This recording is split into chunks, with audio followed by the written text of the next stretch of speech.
Asus TUF Gaming GeForce RTX 3070 Review. The GeForce RTX 3070 GPU is still a high-end piece of hardware aimed at enthusiasts, and graphics cards based on it are not going to be considered affordable, especially in India. Nvidia continues to position its RTX series with ray tracing as premium offerings. The RTX 3070 will cater mainly to those who want to play today's games at the highest settings at 1440p, or who don't mind a few trade-offs at 4K. With all that in mind, I'm reviewing one of the first GeForce RTX 3070 based graphics cards to hit India, the Asus TUF Gaming GeForce RTX 3070. With a much more conventional design approach than Nvidia's own Founders Edition cards, it will be interesting to see whether Asus can stand out in a crowd, and whether the RTX 3070 GPU itself is right for gamers in market. This is a huge graphics card, but the design helps reduce noise. Nvidia GeForce RTX 3070 Architecture and Specifications. As its name suggests, the GeForce RTX 3070 is a smaller implementation of Nvidia's new Ampere architecture than its siblings, the GeForce RTX 3080 and 3090. It uses all the same building blocks including Nvidia's 2nd-gen ray tracing cores and 3rd-gen tensor cores for AI acceleration, which includes Nvidia's DLSS, deep learning supersampling, resolution upscaling tech. On the more traditional shader operation side, Nvidia says it has doubled the throughput of floating point calculations. DLSS is something that becomes more important with non-flagship GPUs since its whole purpose is to compensate for low frame rates caused by the massive demand that ray tracing can put on your hardware. DLSS essentially renders a game at a lower resolution, which is less resource intensive, and then upscales the output to your desired target.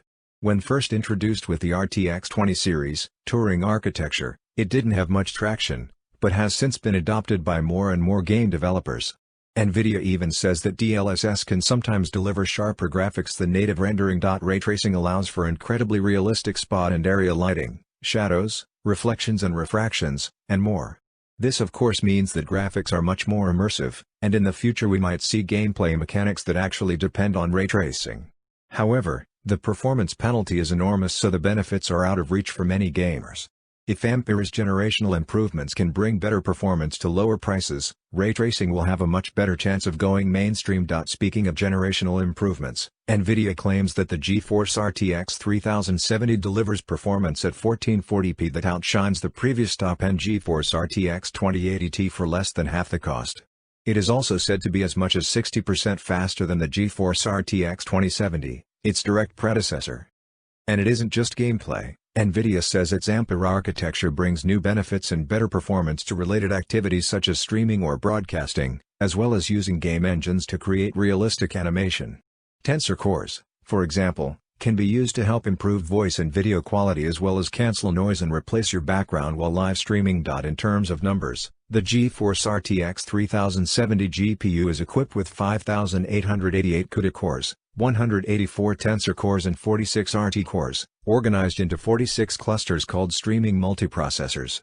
The GPU runs at up to 1725 MHz. All GeForce RTX 3070 graphics cards will have 8 GB of GDDR6 RAM on a 256-bit bus for a total memory bandwidth of 448 GB per second. The official TDP for Nvidia's Founders Edition is 220 watts.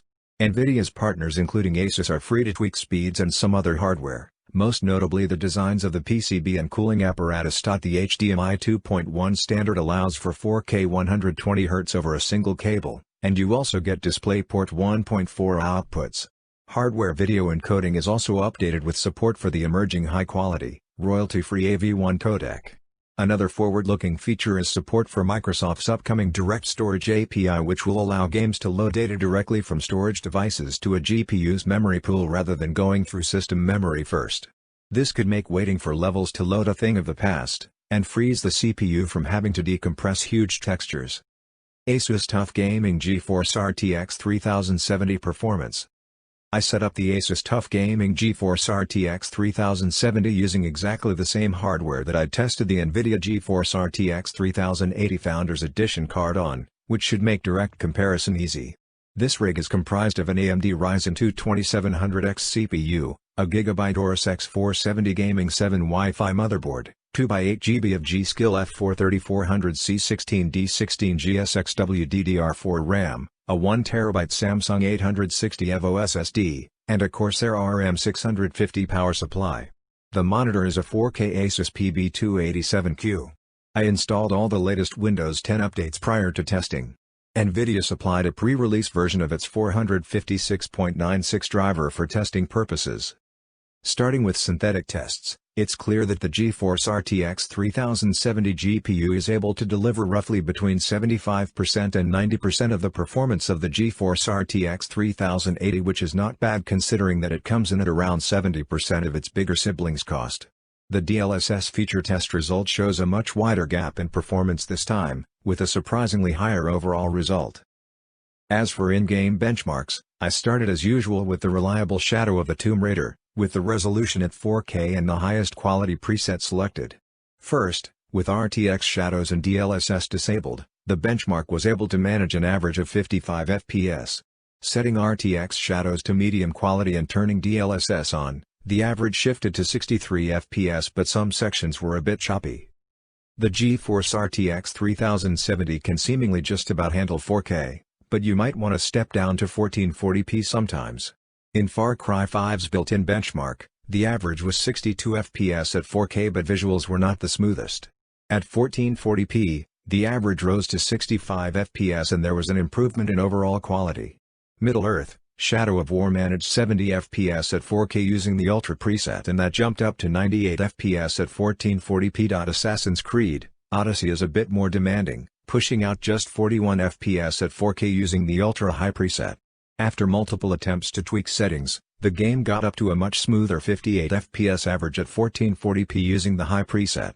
Playing through The Witcher 3, Wild Hunt manually, the GeForce RTX 3070 managed a very smooth 59 FPS at 4K with all the settings turned up to the maximum level. Control is a great showcase of Nvidia's RTX and DLSS tech.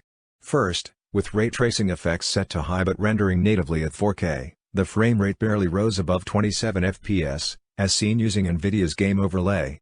Disabling ray tracing entirely caused a jump up to 47 FPS. With ray tracing back on and DLSS enabled, the average stayed at around 45 FPS and the game was perfectly enjoyable, which means that DLSS was effectively able to compensate for the performance loss while maintaining visual quality. Changing the DLSS target to 1440p, making the game actually render at 1707x960 before upsampling, my average went up to 61 FPS. The Asus TUF Gaming GeForce RTX 3070 managed to remain quiet throughout all the benchmark tests and games, even when the fans were running at high speed. The size of the cooler makes sense now. Asus has managed to deliver an extremely refined design that just happens to look like a beast. I could feel hot air up to about a foot above the card, which means you're going to have to consider your cabinet's cooling and airflow quite carefully, but that shouldn't be too much of a problem for enthusiasts. Asus TUF Gaming GeForce RTX 3070, TUF RTX 3070-08G. Price, 54,500 rupees plus taxes. Pros. Runs almost completely silent. Understated look. Good performance at 4K and 1440p. Cons. Extremely large. More expensive than Founders Edition model. For more updates, subscribe to Tech News and share this video.